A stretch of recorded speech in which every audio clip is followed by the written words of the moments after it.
আসসালামু আলাইকুম।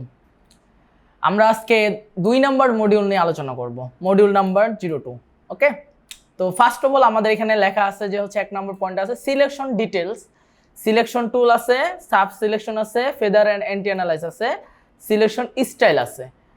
তারপর 2 নম্বর পয়েন্টে দেওয়া আছে image resize, crop tool, perspective crop tool, image size, save for web, file format. 3 নম্বর পয়েন্টে আছে অ্যালাইন অ্যান্ড ডিস্ট্রিবিউট, এটার মধ্যে আবার আছে অবজেক্ট অ্যান্ড লেয়ার্স।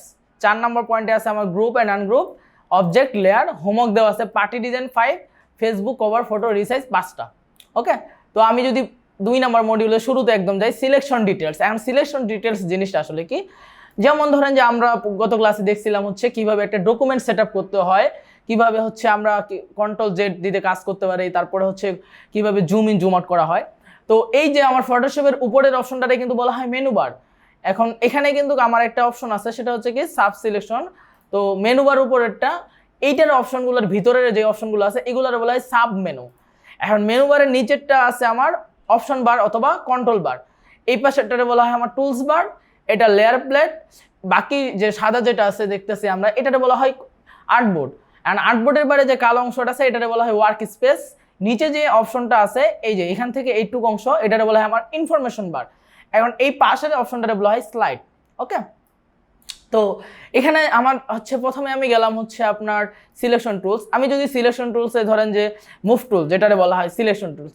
এখন মুভ টুলের কাজ হচ্ছে আমরা বুঝি যে মুভ মানে নড়াচড়া করানো। তো সিম্পলি এখানে মুভ টুল যেহেতু আছে, মুভ টুলের কাজটা হবে নড়াচড়া করানো। তো আমার আর্টবোর্ডের ভিতরে যদি কিছু না থাকে তাহলে তো আমি সেটা মুভ করতে পারবো না।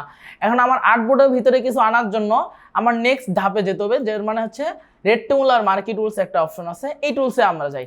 অ্যান্ড এই টুলসের সাহায্যে আমি যদি এখানে একটু ড্র করি, এইটারে বলা হয় সিলেকশন।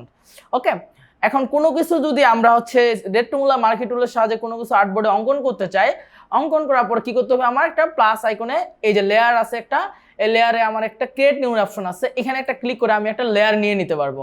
এইটা লেয়ার নিলাম মানে আমরা একটা জায়গা তৈরি করে দিলাম একে, এবং এটার নাম একটা নির্দিষ্ট জায়গা দিলাম। ওকে, এখন এইটার মধ্যে যদি আমি কালার অ্যাপ্লাই করতে চাই, যেমন উপরে আছে ফরগ্রাউন্ড কালার, নিচেরটারে বলা হয় কি ব্যাকগ্রাউন্ড কালার। এখন ফরগ্রাউন্ড কালারের ক্ষেত্রে হচ্ছে আমি যদি এখানে ক্লিক করি, এই যে আমি যদি এখান থেকে হচ্ছে নীল কালারটা ধরাই দিই, ব্লু কালার, ওকে দিলাম, এই যে ব্লু কালার ধরছে, এই ব্লু কালারটাকে এমন এই সিলেকশনের মধ্যে নিয়ে আসার জন্য 2টা ধাপ আছে। একটা হচ্ছে অল্টার ব্যাকস্পেস অথবা অল্টার ডিলিট। অল্টার ব্যাকস্পেসে চাপ দিলাম, দেখেন আমার কালারটা অ্যাপ্লাই হয়ে গেছে। এখন চারপাশে কিন্তু আমার সিলেকশনটা আছে, এই সিলেকশনটাকে আমার ডিসিলেক্ট করতে হবে। এখন ডিসিলেক্ট করা যায় 3 ভাবে। একটা হচ্ছে এই যে মেনু বার থেকে সিলেক্ট থেকে ডিসিলেক্ট, আর একটা হচ্ছে মাউসের রাইট বাটন ক্লিক করে ডিসিলেক্ট, অথবা শর্টকাট যেটা বলা হয় কন্ট্রোল ডি দিয়ে ডিসিলেক্ট করা যেতে পারে। এই যে কন্ট্রোল ডি দিয়ে ডিসিলেক্ট করলাম। ওকে, আমি যদি আরেকটা সিলেকশন তৈরি করি, আরেকটা নিলাম নতুন করে, অবশ্যই মাস্ট বি লেয়ার নিয়ে নিতে হবে, একটা লেয়ার নিলাম। আমি যদি এবার পিছনের কালারটা অ্যাপ্লাই করতে চাই, পিছনে ধরেন যে রেড কালার আছে, আমি রেড কালার অ্যাপ্লাই করব। তো উপরেরটারে বলে ফরগ্রাউন্ড কালার, ফরগ্রাউন্ড কালারের ক্ষেত্রে অল্টার ব্যাক স্পেস অথবা অল্টার ডিলিট। আর নিচে আছে আমার ব্যাকগ্রাউন্ড কালার, ব্যাকগ্রাউন্ড কালারের ক্ষেত্রে অ্যাপ্লাই করতে হবে কন্ট্রোল ব্যাক স্পেস অথবা কন্ট্রোল ডিলিট। এই যে কন্ট্রোল ব্যাক স্পেস দিলাম, কালারটা অ্যাপ্লাই হয়ে গেছে। কন্ট্রোল ডি দিয়ে সেম পদ্ধতিভাবে কন্ট্রোল ডি দিয়ে আমার ডিসিলেক্ট করতে হবে। এইভাবে আমাদের কালার অ্যাপ্লাই করা যায়। এরপরে আছে আমার ফেদার অ্যান্ড অ্যান্টি অ্যানালাইজ। তো এই রেক্টেঙ্গুলার মার্কি টুলের মতো আমার সেম জিনিসটা ইলেকট্রিক্যাল মার্কি টুল। এখন আমি ইলেকট্রিক্যাল মার্কি টুলে যদি শর্টকাটভাবে একটু দেখাই, ফেদার অ্যান্ড অ্যান্টি অ্যানালাইজটা কি? ফেদার হচ্ছে আমার এখানে ফেদার আছে 0%। তো আমি যদি এখানে একটা রেক্টেঙ্গুলার মার্কি টুল নিয়ে একটা শেপ অঙ্কন করি, ওকে দিলাম, তো এটাকে আমি জুম করি একটু বড় করে দেখি, এখানে একটা লেয়ার অ্যাড করলাম, এটার মধ্যে আমার অল্টার ব্যাক স্পেস দিয়ে আমি কালারটা অ্যাপ্লাই করলাম। এরপর আমি ফেদারটা যদি হচ্ছে 25% করে দিয়ে নতুন করে আরেকটা ইলেকট্রিক্যাল মার্কি টুলে ইলিপস অঙ্কন করি, সেম কালারটা অ্যাপ্লাই করি, নতুন একটা লেয়ার নিয়ে নিয়ে, এই যে দেখেন 2টার মধ্যে পার্থক্য তৈরি হয়েছে। দেখেন প্রথমটা হচ্ছে আমার কি 0% দিলে সিম্পল নর্মাল যেরকম থাকার কথা সেরকমই আছে। আর বাট আমি যখন ফেদারটা যখন বাড়াই দিচ্ছি 25% যখন দিলাম, দেখেন ফেদার দেওয়া হচ্ছে কারণটা এটা একটু ঘোলাটে হয়ে গেছে, আর একটু পার্থক্য আসছে, সেটা হচ্ছে কি এটা ধারগুলো মসৃণ হয়ে গেছে, ব্যাকগ্রাউন্ডের সাথে মিশে গেছে। এইটাই হচ্ছে ফেদারের কাজ। এরপর আসি হচ্ছে আমার অ্যান্টি অ্যানালাইসের কাজটা কি?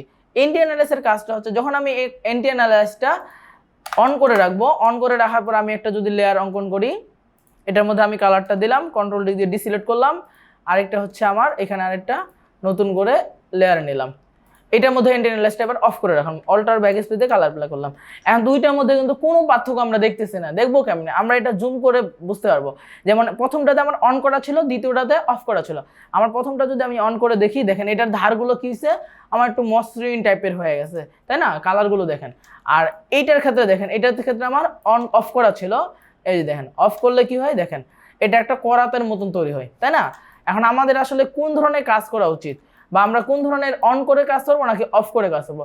আমাদের মাস্ট বি অন করে কাজ করা উচিত। অন করলে আমাদের সুবিধা হবে কি, আমাদের ওই যে করাত টাইপের যে তৈরি হয়েছিল এটা আর তৈরি হবে না, এতে আমার কাজ করতে সুবিধা হবে।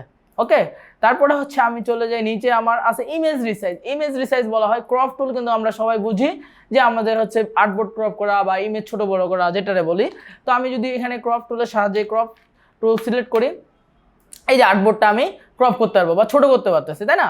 এই যে এইভাবে ক্রপ করতে পারি।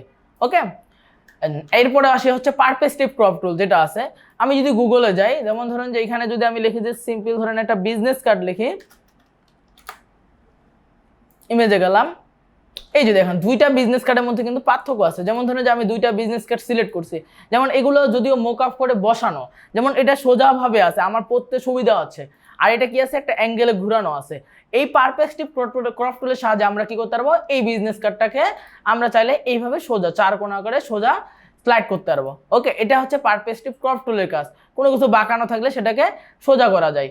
ওকে, এটা হচ্ছে পারস্পেক্টিভ ক্রপ টুলের কাজ গেল। এরপরে আসি হচ্ছে মডিউলে ইমেজ সাইজ। ইমেজ সাইজ জিনিসটা কি, যেমন ধরেন যে আমি যদি এখান থেকে একটা ইমেজ নিয়ে নিই, এটাকে যদি আমি হচ্ছে সেভ ইমেজ অ্যাজ দিই, সেভ করে হচ্ছে, আচ্ছা এটা আমার সেভ হবে না, আমি আমার পিসি থেকে এটা সেভ নিচ্ছি।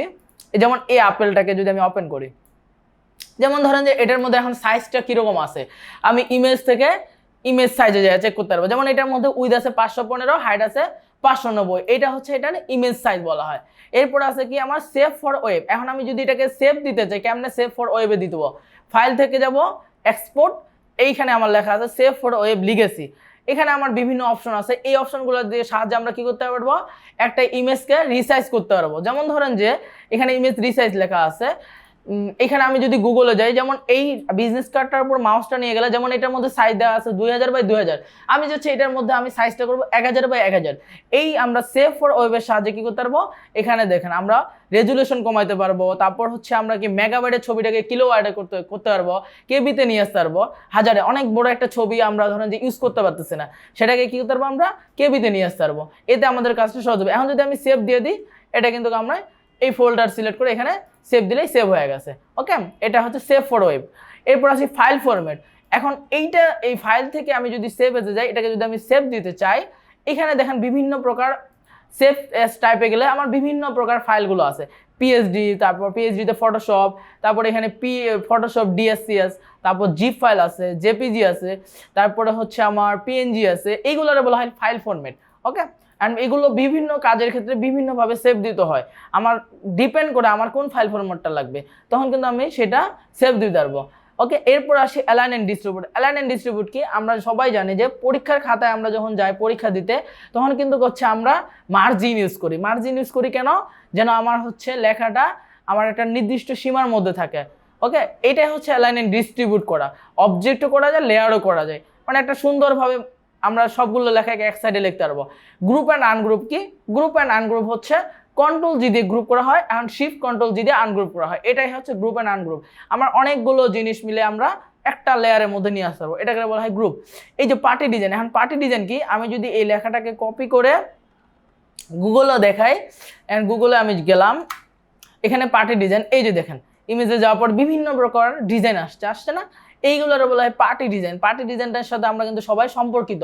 তো এই যে সিম্পল 2 নাম্বার ক্লাসটা যদি আমরা করি উপর থেকে শেষ পর্যন্ত, প্রত্যেকটা ক্লাস করে থাকি, দেখেন উপরে 1 নাম্বার ক্লাসটা শেষে যদি আমরা 2 নাম্বার ক্লাসটা করতে পারি, তাহলে আমরা কি করতে পারবো, এই যে পার্টি ডিজাইন আছে, এই পার্টি ডিজাইনগুলো কিন্তু আমরা বানাইতে পারবো। দেখুন অনেক সুন্দর সুন্দর করে নকশা তৈরি করা আছে, এই ডিজাইনগুলো কিন্তু আমাদের কাছে খুবই সিম্পল হবে যদি আমরা 2 নাম্বার ক্লাসটা শেষ করতে পারি। ওকে, তারপর এখানে ফেসবুক কভার ফটো রিসাইজ, একটা ছবির বড় সাইজকে কীভাবে ছোট করা যায় সেটা কিন্তু আমরা ঠিক করতে পারবো।